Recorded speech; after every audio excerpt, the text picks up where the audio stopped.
todos na Terra reconhecerem a beleza como bela, dessa forma já se pressupõe a feiura. Se todos na Terra reconhecerem o bem como bem, desse modo já se pressupõe o mal.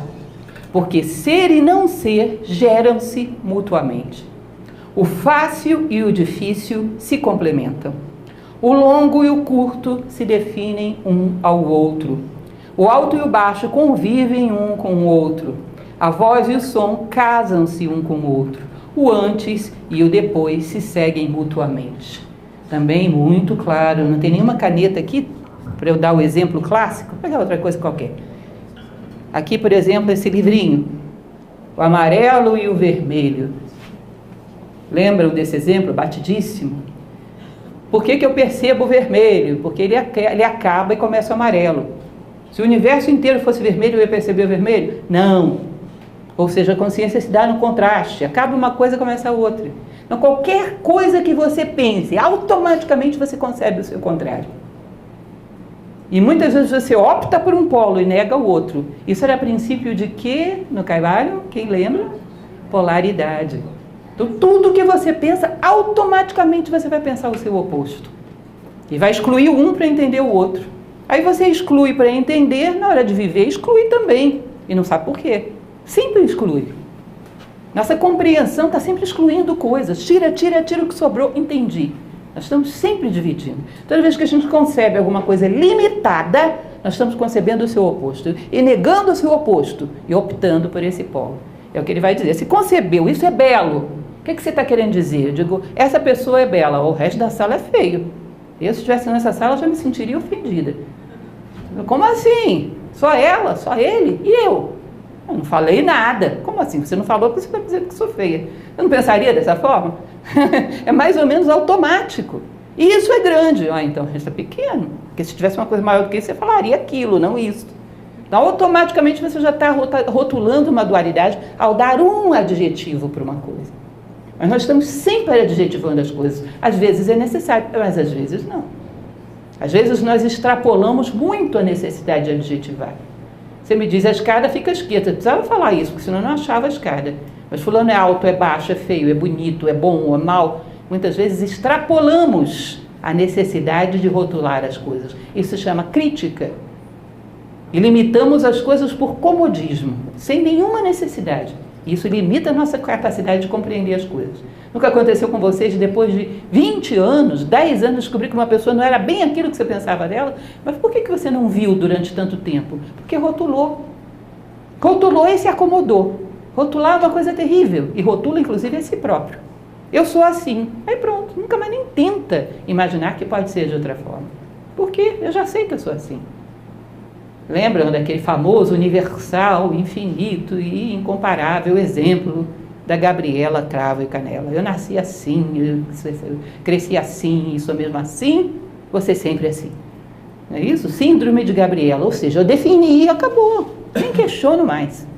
E ele diz, isso automaticamente está na forma como rotulamos as coisas, geramos o seu oposto e fazemos opções. Então eu lembro a vocês, esse é o princípio da polaridade, com certeza. Ele tem suas utilidades, mas não aplica em todo lugar e todo tempo. O problema é que nós somos viciados nisso. Você abre os olhos e diz, nossa, essa cor do teto não está muito boa. Eu falo, pelo amor de Deus, é outra coisa. Porque temos que sempre estar rotulando as coisas. Automaticamente o trabalho não é bom. Não há nada que seja simplesmente necessário nas nossas concepções. Tudo está rotulado. E aí vamos jogando sentimentos para lá e para cá, e em geral não muito elevados, desperdiçando uma energia fora do comum em coisas que não precisávamos julgar, às vezes gerando um karma de crueldade, porque julgamos mal as coisas por comodismo, inclusive nós mesmos. Então, isso é o princípio da polaridade. O reconhecimento do bem é o início do mal. Isso está no Gênesis, na Bíblia. É a árvore do discernimento do bem e do mal. Quando não tinham mordido a maçã, ninguém pensava nada de nada, mas mordeu. Uma coisa é boa, outra é mal, uma coisa é boa, outra é mal, uma coisa é boa, outra é mal, e acabou. Fomos embora do Jardim do Éden. Que é uma ideia, digamos assim, mítica da unidade, da totalidade, onde tudo é perfeito e nada está excluído. A árvore do discernimento do bem e do mal, começamos a excluir um monte de coisas e nosso mundo ficou pela metade. Então, isso é um mito que é uma coisa delicada a gente dizer que uma tradição atual é um mito, porque hoje se tem um preconceito em relação ao mito. O mito é muito presente na nossa vida, é muito real, o mito não é mentira. É o mito da maneira como mordemos a maçã e deixamos pleno e vazio. E agora as coisas não são absolutas, elas estão divididas. O bem para o tal é o que nos leva para ele, sem se deter no caminho. Isso é interessante porque esses dias eu aprendo muito com vocês. As perguntas que me fazem aqui, das perguntas que me fazem no YouTube, fico pensando sobre elas. Um dia desses uma pessoa me escreveu e falou: mas se existe o mal está dentro de Deus, Deus é mal. Essa polêmica que é a dualidade deixa a gente louco, né? A dualidade é um negócio meio estranho, deixa a gente louco. Eu fiquei pensando, bom, por que a nossa escola nos dá provas? Lá, primeiro grau, segundo grau, ensino médio, né, que a gente fez, ensino superior, para quem também fez, por que nos dava provas? Porque se não tivesse provas, a gente não estudava. Fala sério. Você estudava sem provas? Me conta. Ninguém estuda. Eu não aprendia nada. Aí a escola dava provas, aí você estudava. Não é isso?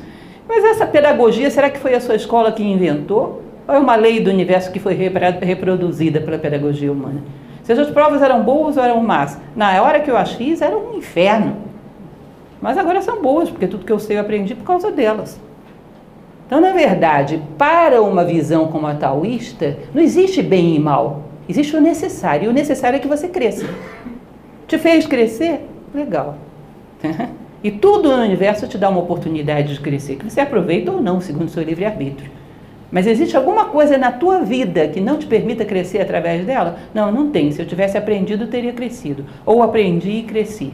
Então não existe essa dualidade, é um artifício. A lei da necessidade é uma só, está te puxando para cima. O bem para o tal é aquilo que leva na direção dele, então não tem nada mal.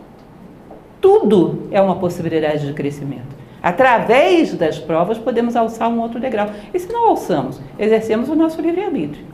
Então sofremos a dor correspondente de não querer crescer. Mas não porque não houvesse oportunidade, sempre há. Então se sempre há oportunidade, há unidade. A dualidade criamos nós. Daquilo que é agradável ou é desagradável. Cadê o bem e o mal? Você tem alguma dúvida de que a prova do seu filho foi boa para ele? Não, não tem dualidade aí, é uma coisa só. Aquilo que nos permite crescer é sempre bom e tudo nos permite crescer. Então, se a gente parar para refletir num próximo degrau, que era o que o Caibalion chamava de princípio da neutralidade, já percebemos que essa dualidade criamos nós, por aquilo que nos agrada e nos desagrada. Bom, e continuando, assim também é o sábio. Essa é outra coisa desconcertante dentro do taoísmo, a ideia da não ação. Quem lê superficialmente fica com a firme imagem de que o sábio é um perfeito desocupado, que ele não faz nada ao longo de 81 capítulos. É a não ação, a não ação, a não ação. Não, é não ação mesmo. Agora, o que é a não ação? Certamente quem mais age na história são os sábios. Para quem acredita que eles existiram, nós estamos aqui por causa deles, porque isso é um livro escrito por um deles. A filosofia existiu graças a eles. Crescemos porque muitos nos deixaram placas de indicação, ou seja, poucos ou ninguém fez tanto pela história da humanidade quanto os sábios, mas eles não agiam dentro da perspectiva pessoal, de sempre querer ganhar alguma coisa pessoal com as coisas. Para isso eles não faziam nada mesmo. Tem um cidadão que tem uma fama muito injusta mesmo, de chato, não sei porquê, ter sido alguém que estava um pouco entediado na hora de ler, que é um cidadão chamado Immanuel Kant. Você já leu Ele é Chato? De jeito nenhum. Não fala isso, João, que coisa, não me desmente. Immanuel Kant, ele tem dois conceitos maravilhosos, que são o imperativo categórico e o imperativo hipotético. O que é o imperativo categórico? Eu faço porque eu devo. Imperativo hipotético. Se eu fizer isso, vou ganhar aquilo. Entende? Então você não faz isso por ele mesmo, faz pela sobremesa. Eu como a salada pela sobremesa, eu sou bonzinho por causa do Papai Noel que vai trazer presente. Nunca as coisas são por elas mesmas. Então entenda, um sábio não tem imperativo hipotético. Ele não faz as coisas para ganhar nada, nem por medo de perder nada, porque ele sabe que ele tem tudo. Ele tem uma consciência que tem identidade com o uno. Então ele não está com medo de perder nada, nem vai ganhar nada com isso. Ele faz as coisas por elas mesmas. Existe uma coisa interessante, que é vocês buscarem isso dentro de vocês. Se nós buscamos a sabedoria, É porque um pedacinho dela, pequenininho, já está dentro de você. Porque senão você não se interessaria por ela. Quem gosta de chocolate aqui? Não precisam dizer, guardem ocultamente. Eu conheço uma pessoa que gosta muito, também não vou dizer quem é. A gente não gostaria de chocolate se nunca tivesse provado. Alguém inventou esse negócio lá, vocês sabem que dizem que foram os pré-colombianos. Aí levaram, os belgas misturaram leite, botaram açúcar, fizeram esse inferno.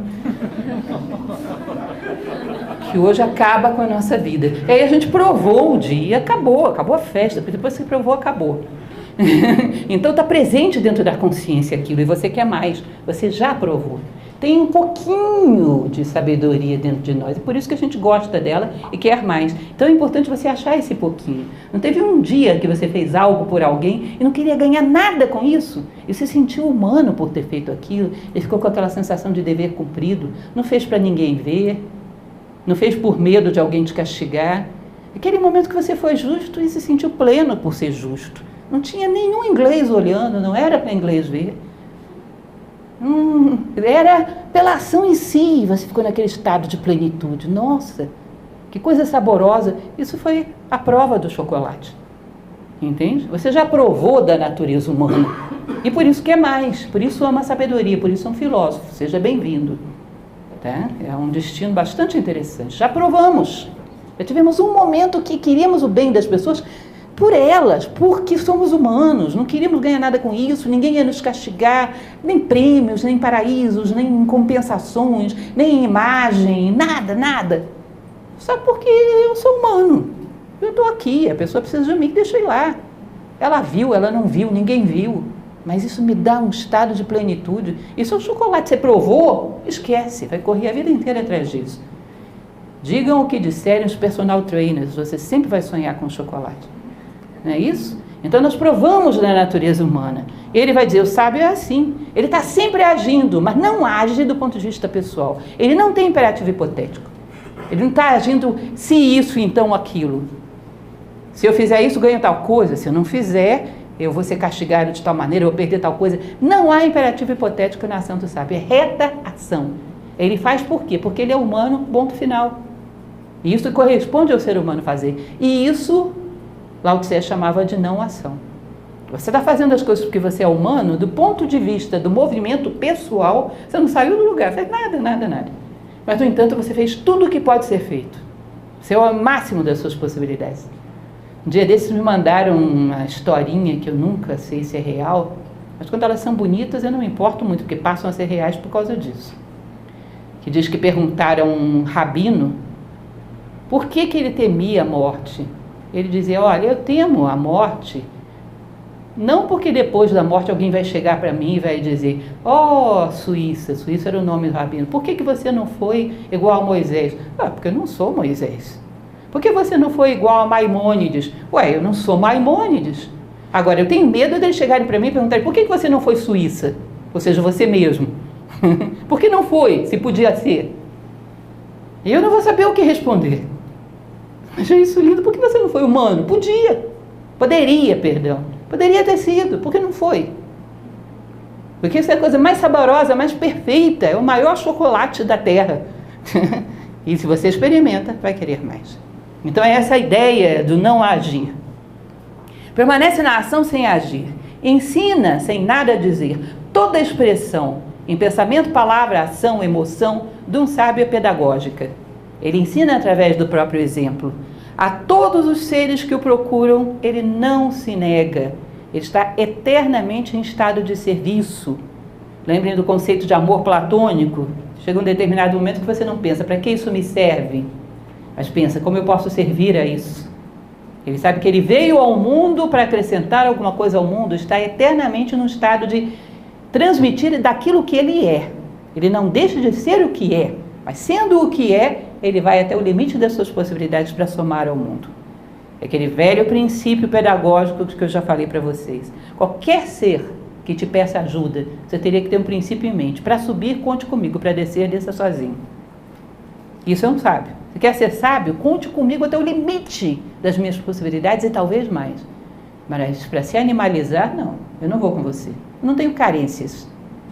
Eu não vou correr atrás de você porque eu quero que você goste de mim. Agora, se você quer subir, conte infinitamente comigo, com tudo que eu tenho e com tudo que eu vou conquistar. Esse é um princípio bastante interessante. Ele cria e ainda assim nada tem. Age e não guarda coisa alguma. Realizada a obra, não se apega a ela. E justamente por não se apegar, não é abandonado.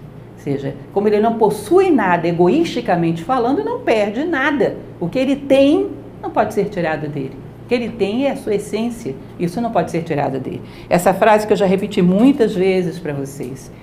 Nada que é realmente teu pode ser tirado de ti. Ou seja, o que ele tem não pode perder. E as coisas que vêm e vão nunca foram dele. Portanto, ele não se sente perdedor em nenhum momento. Essa é uma frase, curiosamente, vocês nunca me perguntaram, vocês não são tão curiosos assim, mas essa frase é das Confissões de Santo Agostinho, que é um livro lindo, lindo, incrível. Uma vez um aluno me falou dele, eu não conhecia, só conhecia a Cidade de Deus. As Confissões de Santo Agostinho é realmente um livro muito bonito. Ou seja, nada que é realmente teu pode ser tirado de ti. A reta ação, a ação por dever, quando você sai dessa ação por dever, você começa a gerar o egoísmo, o karma, a ação por desejo, o imperativo hipotético. A ação por dever é aquela que se satisfaz em ser humano e não com o que você vai ganhar ou perder com isso. Isso é secundário e a gente vê depois. Agora eu só quero uma coisa, ser. E me realizo nisso. E os momentos que vocês provaram disso devem ter sido os momentos mais importantes da vida de vocês, que demonstram a vocês que são humanos. Quando a nossa consciência procura uma motivação, uma identidade profunda, bate nesse ponto. Olha aqui o que eu sou isso. Um dia eu fiz isso.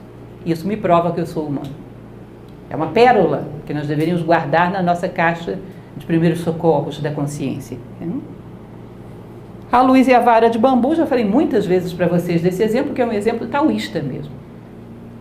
Que o nosso corpo, a nossa vida é como uma vara de bambu, que a luz passa por ele e chega a luz no mundo, se ele estiver desobstruído. Se ele estiver poluído, a luz entra e lança sombra no mundo. O ar entra e lança pó no mundo e não ar puro. Então, o fato do homem ser puro de qualquer tipo de egoísmo faz com que o tal chegue ao mundo através dele. Que a lei do universo chegue ao mundo através dele. Aquilo que a tradição indiana chamava de Dharman ou Dharma, a lei do universo chega ao mundo através dele. Ou seja, ele é um dígito de Deus, ele é um intermediário, é um pontífice. Mas a partir do momento que cria qualquer forma de egoísmo, de linha, de limitação, ele quer que as coisas estejam dentro e não do lado de fora. Bom, ele obstruiu. Colocou pó dentro dessa vara de bambu.